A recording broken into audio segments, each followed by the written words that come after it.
नमस्कार, आप देख रहे हैं एमपी न्यूज। मैं हूं अदिति, स्वागत करती हूं एमपी न्यूज के कार्यक्रम न्यूज रूम में आपका।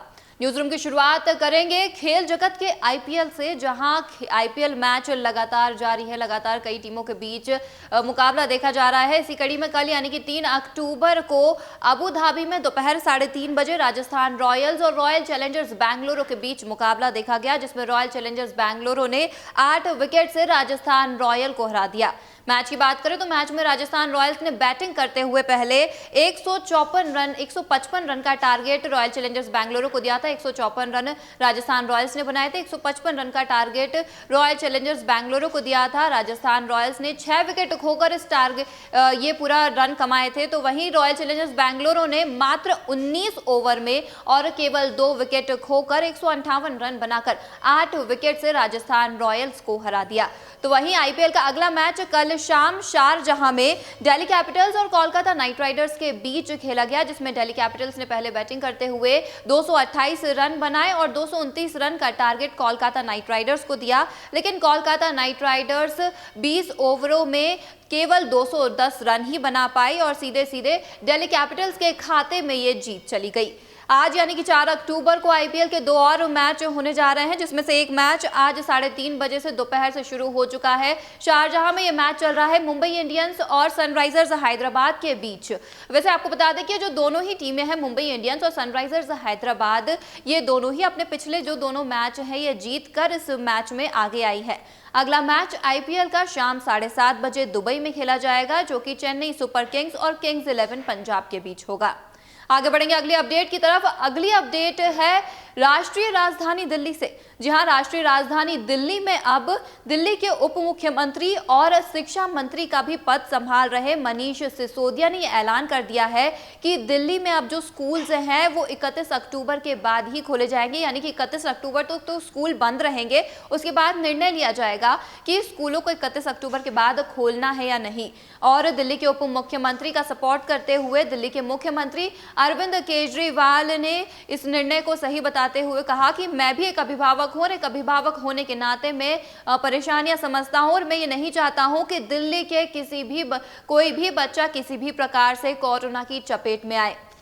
वैसे आपको बता दें कि जब 21 सितंबर को केंद्र सरकार ने इस बात का आदेश दिया था, स्कूल खोलने को लेकर उन्होंने आदेश जारी किया था कि 21 सितंबर से पूरे देश में स्कूल खोले जाएंगे। उस वक्त भी दिल्ली के साथ साथ कुछ अन्य राज्य थे जिन्होंने ये कहा था कि 5 अक्टूबर तक स्कूल बंद रहेंगे। दिल्ली सरकार ने यह अनाउंसमेंट किया था, ये घोषणा की थी कि 5 अक्टूबर तक स्कूल बंद रहेंगे। तो वहीं अब 5 अक्टूबर आने के पहले ही दिल्ली सरकार ने एक और घोषणा कर दी और एक और नया आदेश जारी कर दिया है कि अब जो दिल्ली में स्कूल्स हैं वो 31 अक्टूबर तक बंद रहेंगे और 31 अक्टूबर के बाद ही इस पर कोई निर्णय लिया जाएगा कि स्कूलों को खोला जाए या नहीं। वैसे आपको बता दें कि इस वक्त दिल्ली में हालात काफी खतरनाक और गंभीर बने हुए हैं, जिसे देखते हुए दिल्ली सरकार ने यह निर्णय लिया है। काफी ज्यादा दिल्ली में कोरोना के मरीज सामने आ रहे हैं, कोरोना रिटर्न हो चुका है। और ये जो आदेश जारी किया गया है स्कूलों को लेकर कि 31 अक्टूबर तक स्कूल बंद रहेंगे, दिल्ली सरकार ने आदेश जारी किया है और इस आदेश के अंतर्गत वो तमाम सभी स्कूल आएंगे, चाहे वो गवर्नमेंट हो, चाहे वो प्राइवेट हो या फिर कैंट से संबंधित स्कूल हो, सभी स्कूल इस आदेश के अंतर्गत आएंगे और किसी भी स्कूल को दिल्ली में 31 अक्टूबर के पहले खोले जाने का आदेश या अनुमति नहीं है। आगे बढ़ेंगे अगले अपडेट की तरफ। अगली बड़ी अपडेट है कोरोना संक्रमण को लेकर, जहां लगातार देश में देखा जा रहा है कि कोरोना संक्रमित मरीजों के जो नए मामले सामने आ रहे हैं वे काफी डरावने हैं। लेकिन अगर जो आज या अभी पिछले कुछ दिनों में जो मामले आ रहे हैं उनकी तुलना हम पहले के मामलों से करें तो काफी राहत देने वाले हैं, क्योंकि बीच में कुछ एक मामले ऐसे भी आए थे जिनमें एक दिन में 90,000 94,000 मरीज कोरोना के सामने आए थे। पिछले 24 घंटों की बात करें, स्वास्थ्य मंत्रालय द्वारा जारी किए गए बुलेटिन के अनुसार पिछले 24 घंटे में 75,829 नए कोरोना संक्रमित मरीज सामने आए हैं, जिन्हें मिलाकर अब देश में कुल कोरोना संक्रमित मरीजों की संख्या 65 लाख को पार कर चुकी है। वैसे अगर तुलना करें कोरोना संक्रमित मरीजों की संख्या की, शनिवार के जो आंकड़े आए थे, कल शनिवार को जो आंकड़े सामने आए थे और आज रविवार को जो आंकड़े सामने आए हैं, इन दोनों ही आंकड़ों की अगर तुलना करें तो दोनों आंकड़ों के बीच लगभग 3,500 की कमी देखी जा रही है, जो कहीं ना कहीं एक अच्छा संकेत है कि धीरे धीरे अब देश में कोरोना संक्रमित मरीजों के मिलने के जो आंकड़े हैं वे कम होते जा रहे हैं। मौतों की बात करें तो 940 मरीजों की पिछले 24 घंटे में मौत हो चुकी है, जिसे मिलाकर अब तक देश में कुल 1,01,782 मरीज कोरोना संक्रमण से मर चुके हैं।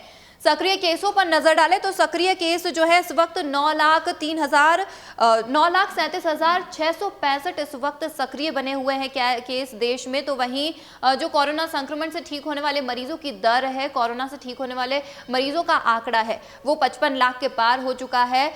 ये वे मरीज हैं जो ठीक हो चुके हैं कोरोना से ठीक होकर अपने घरों को वापस जा चुके हैं, या कुछ एक मरीज ऐसे हैं जो कोरोना से ठीक होकर अब इस देश को छोड़ के किसी और देश चले गए हैं। आगे बढ़ेंगे अगली अपडेट की तरफ। ये जो अगली अपडेट है, काफी समय से इस अपडेट को लेकर अटकलें चल रही थी सुशांत सिंह राजपूत के केस को लेकर कि ये आत्महत्या है या फिर हत्या। तो वहीं अब एम्स की रिपोर्ट आ चुकी है इस केस को लेकर, सुशांत सिंह राजपूत के केस को लेकर, और एम्स की रिपोर्ट के अनुसार सुशांत सिंह राजपूत ने आत्महत्या की थी। ये हत्या का मामला नहीं था।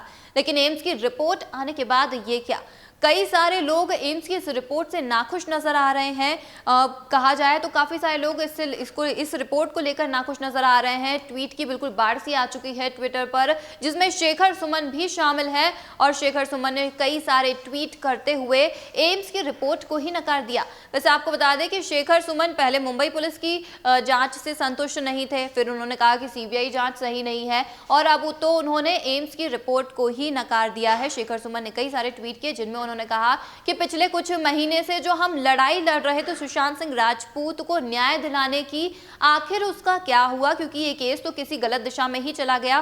वैसे आपको बता दें कि जो केस शुरू हुआ था सुशांत सिंह राजपूत के आत्महत्या के मामले से, वो अब जाके ड्रग केस बन चुका है, राजनीतिक मामला भी बन चुका है। तो वहीं शेखर सुमन ने कहा कि ये केस तो गलत दिशा में पहुंच गया। हम इतने समय से, इतने महीनों से जो लड़ाई लड़ रहे थे सुशांत को न्याय दिलाने की, आखिर उसका क्या हुआ।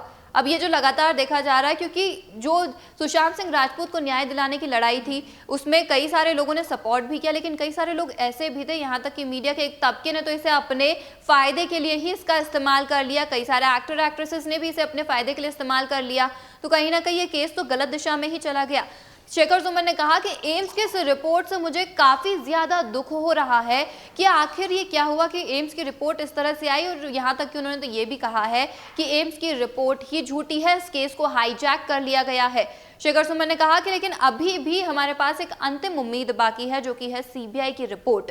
सीबीआई ने अभी तक अपनी रिपोर्ट फाइल नहीं की है। शेखर सुमन के अनुसार सीबीआई अगर अपनी रिपोर्ट फाइल करती है और अगर सही होती है तो सुशांत को तो न्याय मिलेगा ही, लेकिन अगर सीबीआई की रिपोर्ट भी झूठी आती है तो फिर ये जो लड़ाई है ये लगातार हमारे दिलों में जारी रहेगी, क्योंकि जीत तो हमेशा सत्य की होती है। आगे बढ़ेंगे अगली काफी बड़ी अपडेट की तरफ। इस अपडेट ने पूरे देश को झकझोर कर रख दिया है। जब से ये मामला सामने आया है हर कोई इसे लेकर परेशान है, और यहाँ तक कि अब तो प्रदर्शन भी किए जा रहे हैं।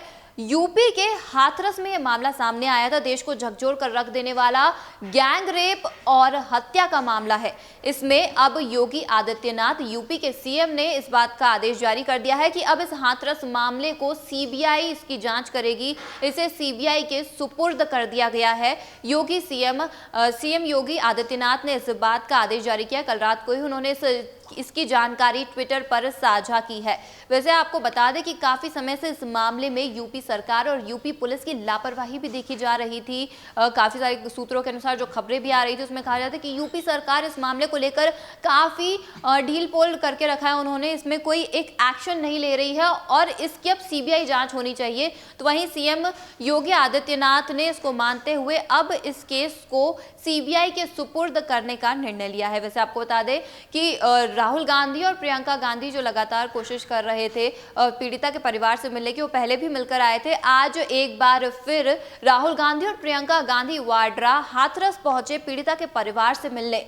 वैसे तो उन्हें काफी मशक्कत करनी पड़ी, क्योंकि डीएनडी के अनुसार उन्हें पहले अनुमति नहीं दी जा रही थी, लेकिन डीएनडी के साथ काफी मशक्कत करने के बाद राहुल गांधी और प्रियंका गांधी वाड्रा को हाथरस जाने की अनुमति दी गई। उन्होंने वहां जाकर 1 घंटे पीड़िता के परिवार से मुलाकात की और वे वापस दिल्ली लौट आए। और वे जैसे ही दिल्ली लौटे, यूपी सीएम योगी आदित्यनाथ ने इस बात का ऐलान कर दिया कि अब जो है इस मामले की जांच सीबीआई करेगी।